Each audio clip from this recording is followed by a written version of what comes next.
Detective recapped here. Today, I'm going to explain an adventure film called Into the Wild. Spoilers ahead. Watch out and take care. Into the Wild is inspired by a true story of an adventurer named Christopher McCandless. The film begins with Christopher's mother startled awake in the middle of the night, crying with the utmost grief. Her husband tries to comfort her. She was convinced that she heard Christopher calling out to her. Elsewhere, Christopher McCandless arrives at the base of a snowy mountain. He walks on by himself through the mountains. Along the path, he stuck his hat through a tree branch to mark his way. He passes through a river and makes his way further into the forest. Eventually, he finds an abandoned teal-colored bus. He investigates the interior and finds several things he could use. He makes preparations to clean out the bus. And now finally, he finds himself truly free. Now he begins his life in the wild. Christopher spends his time hunting, writing, reveling in the beauty of nature, and experiencing joy from the freedom he had always desired. On a piece of wood, he carves out the words, "No longer to be poisoned by civilization." He flees and walks alone upon the land to become lost in the wild. Alexander Supertramp, May 1992. Months before his expedition, Christopher led an ordinary and stable life with his wealthy parents and her younger sister. The family attends Christopher's graduation. The event was solemn and ceremonious, up until Christopher's name was called and he ran up the stage and leapt forward to receive his diploma. As the ceremony continues, Christopher contemplates on his parents. He disagrees with the kind of life that his parents had led and the kind of difficulties they've put on them as children. Christopher's parents wait for him in a restaurant. Christopher and his sister Karina drive up to the parking lot and the siblings take a moment to talk to each other. In the restaurant, Christopher's parents greet him fondly. His father then reprimands Karina for driving Christopher's car without a license. As their lunch goes on, Chris tells his parents that his grades are enough to get into Harvard Law, which they greatly approve of. His parents then remark that they would like to reward him by buying him a new car. Much to their surprise, Christopher was enraged. He emphasizes that his car was running fine, that he didn't need or want any material thing. Back in his apartment, Christopher begins to prepare for his journey. He withdrew his entire college fund and left a check to his sister with a note that says, "These are all my savings. Feed someone with it." He cut up all his IDs and credit cards. His sister describes Chris as a solitary individual with a rigorous immoderate attitude who found company in books by authors like Tolstoy, Jack London, and Thoreau. Chris drives on in his car along the freeway. He spent the night in the desert, willfully ignoring the sign that says flash flood area. In the night he was startled awake by water crashing into the hood of his car. The next morning Chris burned all his money, removes the license plate from his car, and abandons it. He continues on foot. For the next few days, Chris shacks up in a little tent and feeds off of wild berries. He passes through a town and uses a public bathroom to wash up. There he picks up a discarded lipstick and writes on the mirror, "Alexander Supertramp, July 1990. The new name he had given to himself. Alexander now travels mainly by hitchhiking and walking on foot. Meanwhile, his family starts to become restless as they begin to notice Alexander's disappearance. Throughout the film, his sister continues to provide insight into what kind of person Alex is. She noted that Alex was very clever, had excellent grades, especially those subjects concerning social problems and human life. After a month, Alex's parents decided to visit him in his apartment to check on him. But they found only the manager of the property saying that Alex had moved out 2 months ago. Alex's sister reports that what her brother was doing was an escape from a life that he found to be empty and meaningless. While Alex was walking one day, he finds a worn-out straw hat on the ground and puts it on his way to join a colorful van owned by a free-spirited old couple. The wife remarks on Alex's hat and invites him into the van. The man's name was Rainey. And the woman was January. Later, the three share a meal by the campfire. The couple then inquires further about Alex and who he is and where he's from. When Jan asks, "Where are your parents?" Alex answers, "Living their life somewhere." Jan notices the contempt in his voice and asks him to be fair with his judgment towards his parents as she observes that he seems like he was a loved kid. To which Alex responds with Thoreau, "Rather than love, than money, than faith, than fame, than fairness, give me truth." In the film, Alex's sister tells that as children, she and her brother were subjected to witness their parents' violent arguments toward each other. All of which led to an attempted divorce which never happened. She then reports that the arguments and the unrest never stopped within their family and it affected both of them greatly. On a beach, Rainey sits by a cluster of elevated rocks. Alex comes by with plenty of firewood that he'd collected. Rainey watches Jan from the distance, who was walking down along the shoreline. He tells Alex that they've been experiencing difficulties in their marriage. When asked whether he understood what he was trying to say, Rainey was surprised to hear Alex respond. Some people feel like they don't deserve love. They walk quietly into empty spaces trying to close the gap to the past. Alex then tells Rainey that he's been afraid of water his entire life. Alex runs off to join Jan and together they swam and jumped and dove into the waves. After some time, they run to Rainey who was sitting by a campfire. That evening, Alex takes notice that Rainey and Jan had reconciled. The following morning, the couple went out of the tent to find Alex gone with the words "thank you, Jan" and Rainey written on the sand. In a pained voice, Jan tells Rainey that Alex reminded her of her son. In the present time, Alex grows weary and hungry in his teal-colored bus. Animals are hard to come by and there are no plants to eat because it is wintertime. He is rationing a bag of rice which is his only remaining food. He tries his best to motivate himself and stay strong. Alex adds a notch to his belt, a sign of his increasing starvation. Months before his days in the bus, Alex began working on a farm with a cheerful and boisterous man named Wayne. Alex now spends most of his days working on the farm and spending time with Wayne and his friends. One night, Wayne and Alex hang around in a bar. Alex wonders where he could get books about hunting and preserving meat. Wayne advises him to speak with his friend Kevin, who was an expert on hunting. Wayne then discovers that Alex intends to go to Alaska to be, as he puts it, in the wild. Wayne becomes excited about this idea as well. Alex then explains how he doesn't understand why people are bad to each other. When Wayne asks which people Alex is referring to, Alex replies parents, hypocrites, politicians, pricks.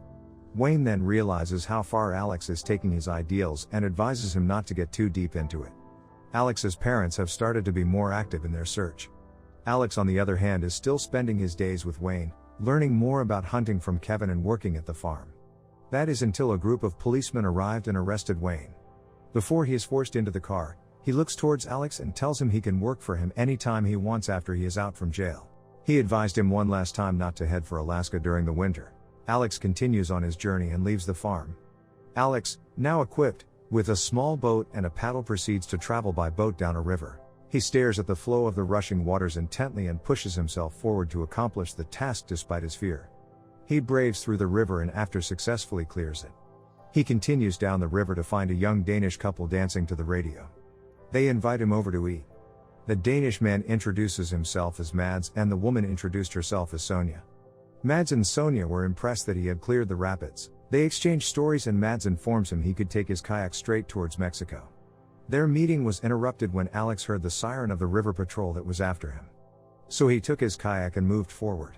He continued in his boat, moving through different places. He writes a letter to Wayne telling him of his life. Later on, Alex arrives in Mexico. In a few days, he finds himself at the border, being confronted by the police. Alex sneaks out and boards a moving train. Alex jumps off of the train around California. He walks through the city feeling lost. He enlists a locker to store his items in a shelter. At night he proceeds to walk through the streets of California alone, feeling even more disenchanted by modern life. He looks through a bar window and sees a dignified man in a suit and sees what he could have been if he had chosen to live the life his parents wanted for him. This vision caused him to storm out of the shelter and take his things to go on the road once again. Days later, he's on board another train. During the night the train stops, and a man punches him in the face and pulls him out of the train car. He beats him and pins him to the ground. The man warns Alex never to illegally board his train again. In the present time, spring has sprung in Alaska and Alex is hunting, fishing, and eating enough once again. Some days he goes hiking. He's managed to build himself a shower from a bucket punched with holes. He's become accustomed now to life in the wild.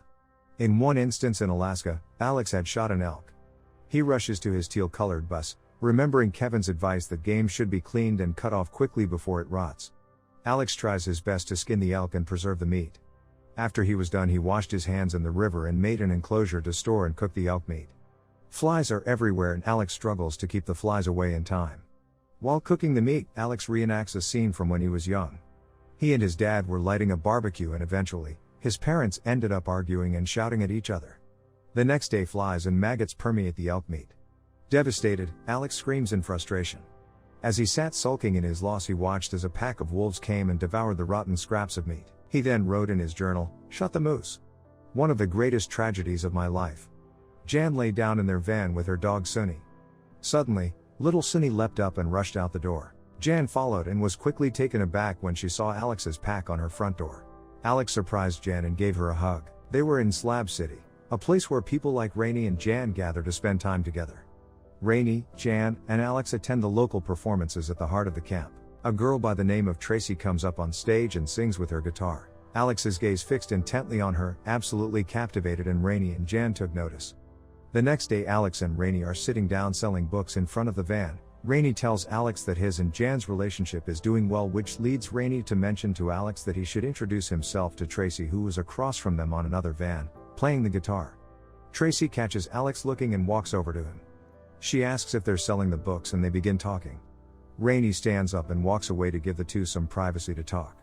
Tracy asks Alex if he wants to go see Salvation Mountain with her. Salvation Mountain is a hillside visionary environment created by a man named Leonard Knight in the California desert. The artwork is made of adobe bricks, discarded tires and windows, automobile parts, and thousands of gallons of paint. Alex and Tracy meet Leonard himself and they showed him around each nook and crevice of his work, telling them about how it was made, how many people all over the world contributed to his materials, and that he feels loved by everyone. And he would like to love them back. The two of them spent most of the day with Leonard on his mountain. They returned to Slab City before dark. Tracy and Rainey prepare dinner while Alex and Jan sit by the van. Jan begins to tell Alex about his son Reno. When Reno was a teenager, about to be a young adult, he left Jan and hasn't contacted her in 2 years. As Jan told all of this to Alex, she tries to make him understand what she was feeling and that it might be what Alex's parents are feeling now that he left. Jan asks Alex if his parents know where he is. One afternoon, Alex continues his calisthenics routine. He's doing sit-ups and Rainey is helping him. Tracy looks over and watches Alex. Rainey remarks that Tracy wants Alex intimately.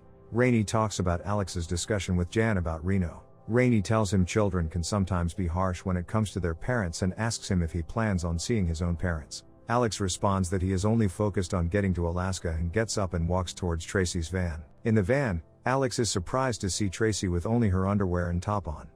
Tracy tells Alex that her parents aren't home. Alex rejects Tracy's advances and instead suggests that they play a song together at the local gathering that night. The next day Alex leaves and says goodbye to Tracy and Rainey. Jan gives him a lift. Before they say goodbye, Jan gives Alex the hat she promised she'd make him. In the present time in Alaska, after much reflection, Alex resolves himself to returning home, but as he walks into the clearing he had passed before, a strong river is now rushing through it. He sees Jan's hat from the distance, still lodged in the tree branch. He tries to pass through the river, but the current was too strong. A few weeks before his stay in Alaska, Alex meets Ron Franz, who is an old man who happened upon Alex and gave him a ride. Ron questions Alex about his lifestyle and his family. Ron invites Alex to his home. Ron is a veteran who fought in Okinawa. His wife and son died in a car accident and now lives on his own. Ron was a leather maker and he started teaching Alex how to make all sorts of bags and belts made of leather. Soon Alex was able to make his own belt from the things Ron taught him. On a rocky hill in the desert, Alex and Ron discuss their views with each other again. Alex urges Ron to explore and take in new experiences, while Ron talks to Alex about God and urges him to forgive his parents. In Alaska, Alex becomes increasingly desperate from starvation. He punches another hole in the belt he made. Hungry and with no game to hunt, he turns to collecting roots and berries. One morning, Alex wakes in a state of pain and nausea. He stumbles towards his wild plant guidebook and found that he ate a lethal plant. He lay on his back and howled in pain. He survived the poison, but it left him in a severely weakened state. The film cuts back to when Ron drove Alex on his way to Alaska. Before leaving, Ron makes an offer to adopt Alex. Alex asks Ron for them to talk about this when he gets back to Alaska. The film then shows us the people Christopher McCandless had touched in his life. We see Rainey and Jan, Wayne being released from prison, Tracy on her prom night, and Christopher's parents dying and alone. Chris writes in his book, "Happiness is only real when shared." Near the time of his death, Christopher McCandless took a picture of himself waving while holding a written note, which read, "I have had a happy life and thank the Lord. Goodbye and may God bless all." Written under his true and right name, Christopher Johnson McCandless. The exact date and time of his death are unknown. The film depicted Christopher in his dying moments envisioning his parents and running into their arms and smiling up to the sun as he takes his final breath. Subscribe to watch more videos like this. Turn on notifications. And leave a like, it really helps the channel out. Thank you for watching.